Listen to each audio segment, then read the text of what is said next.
Hey y'all, welcome back to Heretics Bible Study. So today I figured we could update the board with all of the stones now that we've gone through all of them. And I made a chart. Honestly, I thought, oh, I found it already, but I haven't found it yet. So maybe I'll start this video over again. But starting it is kind of the hardest part, to be honest. It's oh, here it is. It's awkward. Hi. Especially, I'm just going by, I read intuitively. So it's, well, they sound so much better, I hope, if I write a script, which the last few have been. I've been working on a script with ChatGPT. I haven't even picked up one book. I haven't picked up one book. I even asked ChatGPT about the one book that I would have opened. Every single word of this script is coming from ChatGPT, and I have had him rewrite it for the last 4 hours straight. Would you say, Justin? Yes. Pretty much. It's under 1,000 words. And it has transformed dramatically. Oh, if I could show you the first revision. But honestly, if you want to hear the first revision, it sounds like everybody else's TikTok script. There are some characterizations that after I got the first 2 or 3, I was like, oh, I see a pattern here. I can hear this in so-and-so's voice. I hear it in this creator's voice. So... I don't know. This one, it took a lot of rewriting to kind of get it into my voice, but also all of the information that I knew that I needed and wanted to include. We've even gone to searching in the Bavarian Encyclopedia. Now this book I went straight to because I knew I wanted this one, but I asked ChatGPT how to the translation. Yes, but so pretty much ChatGPT has literally written every single word of this essay and every single word of the drafts. Every single word, except that I've had to edit it. Okay. It's true. Yeah. I know that was very awkward. Anyway, Justin was like, you know what? You should just go live. You should just do it, Mom. And I was like, okay, but not the study that I'm doing now. I'm going to do the full breakdown because it's time to do it. I was going to do it after I did that video anyway, so what the heck, we'll just do it before. Now, what this is a visual representation of the breastplate of the high priest that is described in Ezekiel chapter 28.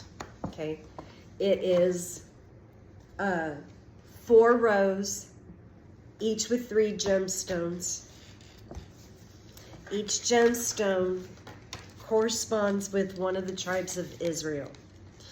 And we believe we know that the order that they are in, which gem this is and which tribe they are associated with, but really nobody knows anything.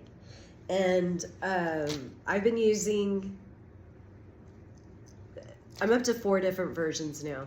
I have a Haftorah, which is a Hebrew to English. I have a Douay-Rheims, which is the Catholic Bible. I have a KJV, and I have an NIV, which is just like my everyday Bible. And among those 4, I found 18 different stones. It's taken me a minute to finish this because, you know, like I said, nobody knows where they go. Nobody knows what they are. Are those 18 correct? You know, those are just suggestions. So, you know, we don't know. We don't know anything. As you know, Justin, from helping me or watching me research this, Yes. The gemstone jacinth. Which, let's see, where does jacinth go? Why do I not? Oh, here it is. Row. It's in the 7th position. So 7th position, 1, 2, 3, 4, 5, 6. So that goes here. The jacinth. See, I needed to update my board. The jacinth. Other choices for this position are the ligurius and the sapphire. Ligurius, sapphire. Okay, and then we also have the zircon, which I'm going to spell with a Q. QU, so it's like Arabic. Okay. What else did I say? Oh yeah, opal.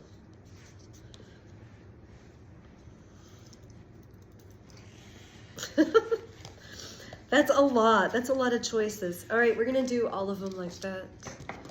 So in the 8th position, we could do turquoise, carbuncle, or agate. That's right here.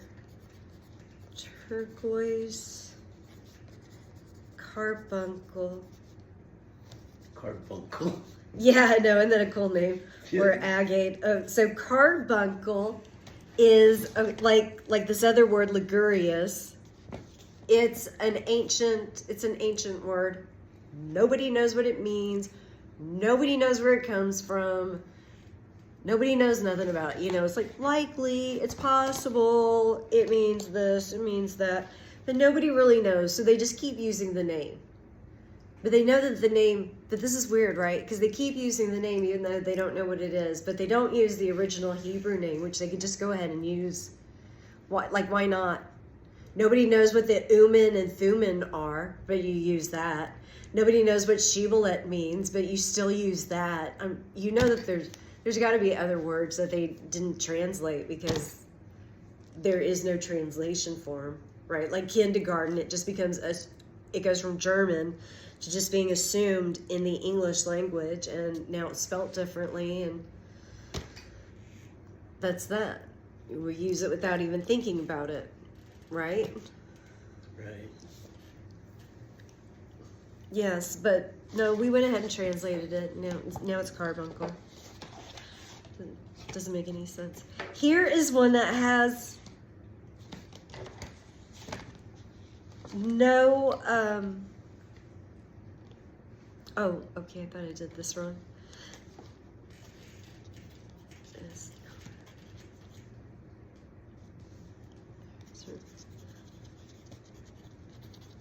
What was I saying? Oh, here's one that has everyone agrees that the amethyst. There is no doubt in no variation in any of the lists. Amethyst is number 9.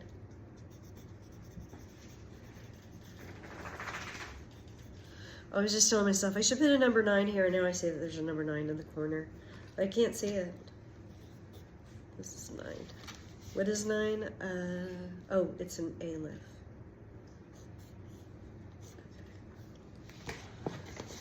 And then on the next row, so here we have the chrysolite and the beryl. Now, what are those? Chrysolite. Beryl actually is interesting because it is part of a family of jewels. So I had mistakenly said that sapphire was a beryl. Sapphire isn't. Sapphires actually go with the rubies. But aquamarine, red beryl, emerald, those are all part of the beryl family. And it just so happens that the first time we see a beryl, here, at the first A, these are the first 3 letters of the alphabet. Here at the A, at number 1 aleph, or the 3rd letter of the alphabet, corresponds with the 3rd son of Jacob, Levi. And remember Levi, in the blessing of Jacob, he was scattered. He was scattered among Israel. And those beryl stones are scattered among the first 12 letters of the Bible, or excuse me, the 12 gemstones of the high priest's breastplate. Isn't that interesting? So everywhere that there is a beryl, there is Levitical energy and trickster energy, which probably sounds very new wave to you, but maybe so does the chart with crystals and tarot cards on it. This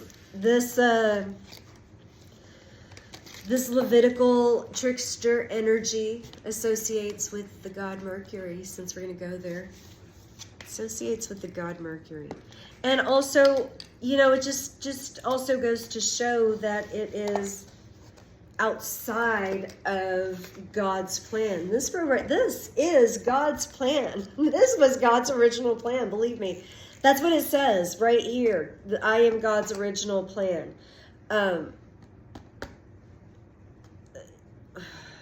From source, from creation, from the very beginning, atoned. You, child, atoned. It is your own responsibility because you are under your own power. Naked and alone. You know, all these people are in a concrete box, but you are in one all by yourself. It is your choice to be a poor, wretched man or a rich, learned man. And universe, show me how good it can get. Show me how good it can get. That's the goal. Master of Suits. But then look what happened. Through one person's sin entered the world. Oh, I wondered which card it was that slipped off.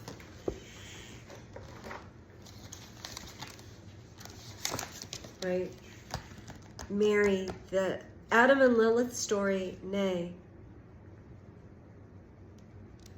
Eve and Typhon. Eve and Typhon. Through one person's sin entered the world. And because there was sin, now there are priests. And guess what? That priest doesn't go there. He doesn't. The priest doesn't go there, but he's there anyway. Even though all of these other cards would be more suitable and are definitely more qualified or more desirable in that position, we have this one and it's very significant. So, all of these things just becoming clearer and clearer as we go through the study layer by layer of the high priest breastplate as described in Exodus chapter 28.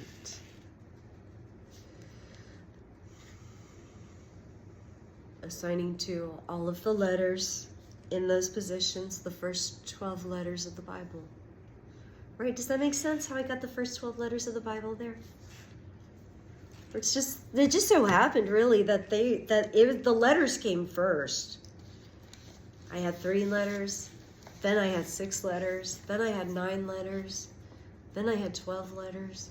So really it was the letters, which is how we got into the habit of doing these summaries at the conclusion. It's like show your work. Show your work. This is a math problem. It's a math problem. It's a linguistic problem. What would you call it? It's a fun little puzzle. It's just a fun little puzzle I enjoy doing. Some people like to sew. I like to do puzzles. Some people like to do crossword puzzles and jigsaw puzzles. That's all it is. It's just a mental puzzle. Just a mental puzzle. Thank you for listening. I do appreciate your support. I'm glad you enjoy it.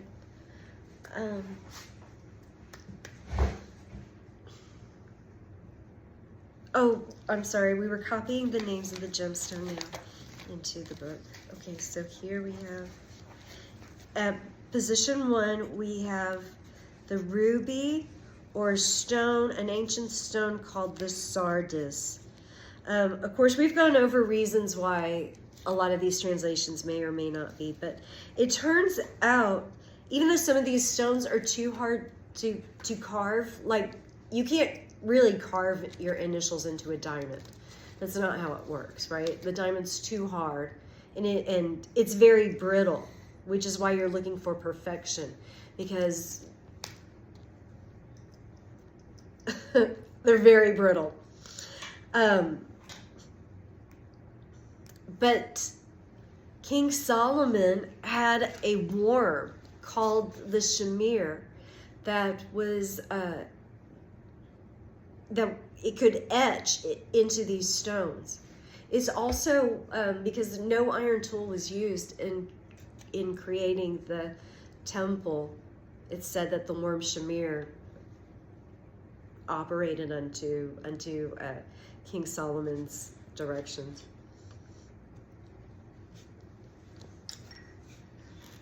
That's pretty clever.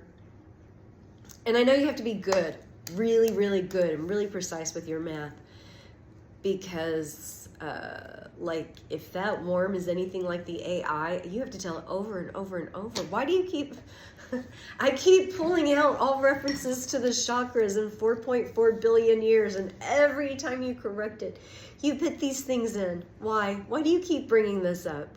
Why do you keep bringing this up? I keep taking it out, you keep bringing it back. Why? They say that they know that the M dashes, that's how you know that it's AI. I fucking am loving the M dash. I did not know that the M dash was a legit thing. I love it. I love it. I love the M dash. All right. So ruby or sardis. Sardis, again, one of the archaic names. Nobody knows what it means. At position 2, though, this is interesting. It's the topaz. And there are 2 types of topaz, just like there are 2 types of definitions for the letter resh. There are 2 types of topaz. There's the blue topaz and the orange topaz. But there is no question among translations that topaz is the winner. And there's a third that there's no question what goes there. Now check out what goes here at the 3rd position. Diamond, really? Emerald, jasper, and smaragd.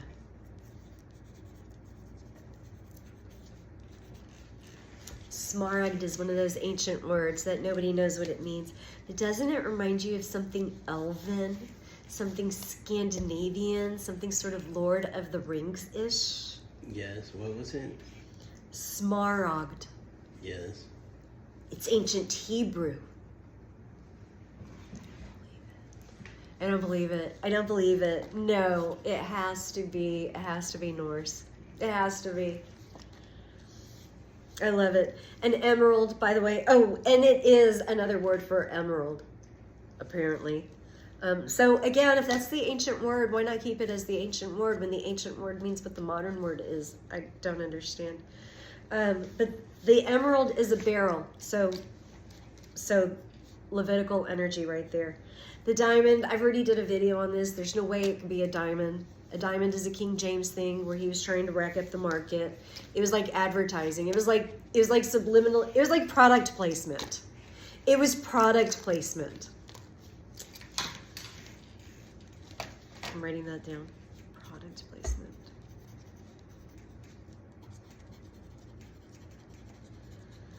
And beryl.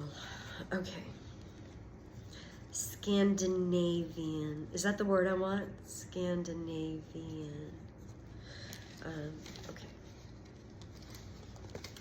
All right. Then letter number 4. The shin or sin. Through one person, sin entered the world. Number 4, that's going to be carbuncle, chrysolite, or turquoise. Turquoise. Yeah, right? Oh, and it looks like I also wrote emerald. So at one time I thought it was emerald too. Chrysolite.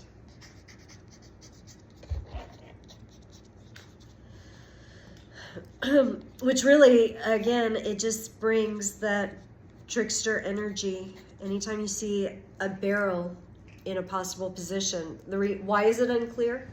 Because there's a trickster there. Because there's trickster energy. If there wasn't any trickster energy, you would see clearly. Your eyes are stopped up. Your ears are stopped up. Your eyes are scaled over. Parasites. We don't see what's right in front of us. The unseen world is more real than the seen. I mean, there's Pokemon everywhere. There's Pokemon all around you right now. Like I'm shocked. I just found out there's Pokemon here. I didn't know that. What are they doing? What are they doing? I can't. I'm on my see them, boat you know? right now. I can't tell you. That's crazy. That is crazy. All right, after the chrysolite, where was we? 4, 5, onyx and sapphire. And but also this position might be occupied by Dan. Could be Dan, Issachar, or Naphtali. Zebulon. I think Naphtali is going to be 6 or because he's born after Dan, and he's never blessed first.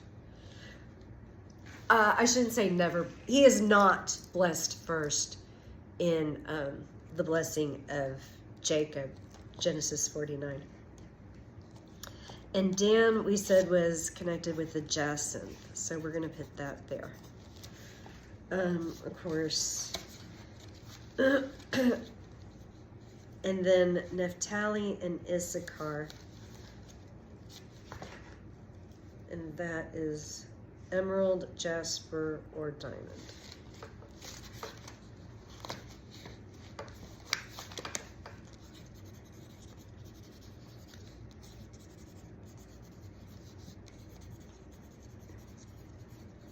Okay, so who was surprised to find trickster energy all over this? Not I. Not I, but there's an emerald there. And I just used 4 translations. That's it. That's it. 3 of them are English. Well, I mean, all of them are English, to be honest. But one of them supposedly straight from the Hebrew. Okay. Did I get all of them? No, I have not gotten the bottom row yet. All right, so number 10. 10 could be Zebulon or Issachar. See, none of it is truly known. Do we need to know? Probably not. Is it a fun puzzle? Yes. Do we like to finish what we started? Yes. Are we trying to finish the puzzle? Yes. Yes. Do we know what the puzzle's going to look like when we're done? Nope. Nope. Chrysolite or beryl. Oh no, I did write that one down. Again, trickster energy. Are you surprised? Look at the card. Trickster energy. Trickster energy. Mary Magdalene. Yeah. Did she get a bad rap?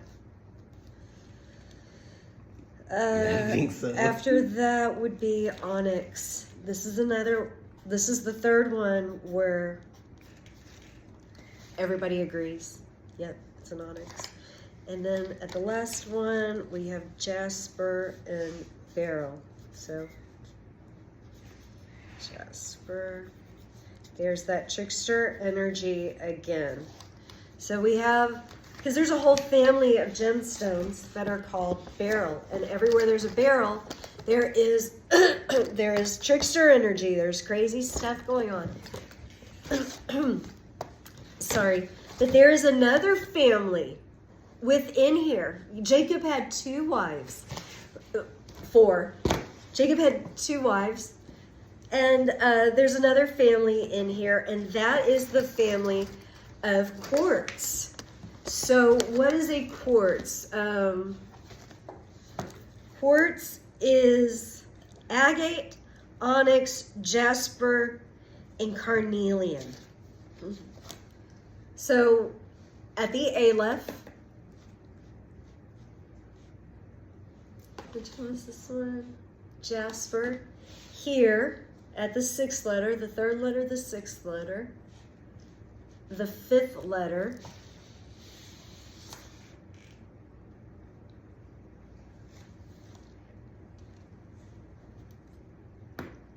this one, whatever number that is, 8.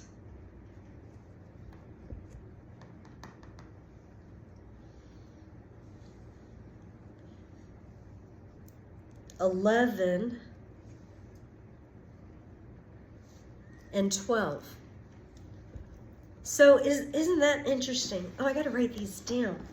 Okay, so where do we have barrels? And where do we have, let's see, let's count them out. I should have done, oh, this would have been so much easier if I counted it this way. So that's a barrel, and that is a, what is the other family? Quartz. Barrel of quartz. Sapphire. Rubies. Onyx. Oh, dude, you're a badass. Onyx is also some Pokemon. Stop. Carbuncle is Guess a what kind of quartz. Pokemon he is? A rock Pokemon. Oh my gosh. An onyx is a quartz. Emerald is a beryl.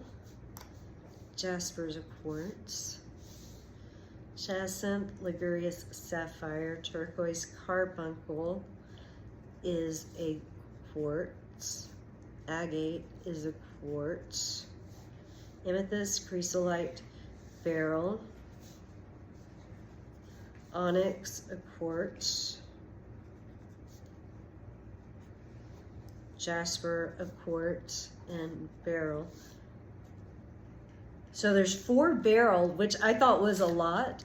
There's 1, 2, 3, 4, 5, 6, 7, 8. So there's twice as many quartz. What? Oh, because I have 18. I was like, that makes 12. That makes no sense. But that does make sense. Oops, 8. It's 4 and 8 for a total of 12. So how crazy is that? So who is this other family? This other family is like the structure. Like the ones you can lean on, like, you know? The other 4, the barrels. What are they up to? What are they up to? What are they doing? I don't know. Why are they here? Why are they messing things up for us? But yeah. So I guess that's our little update of the board. And now, of course, we are working on, oh brother, where art thou? Where art thou?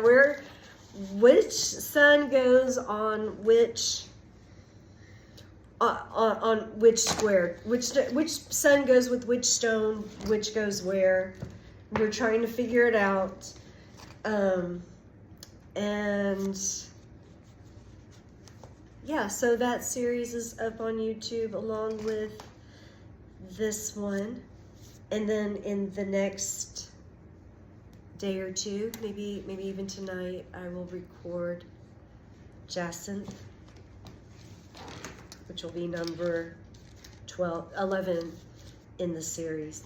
And I guess the final one. I don't know how I lost count though. Some of them got bundled together. You would think there'd be 12, but there's not. There's 10. All right. Anyway, thank you very much for joining us. Thank you, Justin, for making this suggestion. Thank you, me, for getting the board all updated. It's so much fun to see it all coming together. I need to draw one out. I'm going to need to clean it up soon. But this is very cool. All right. Peace out.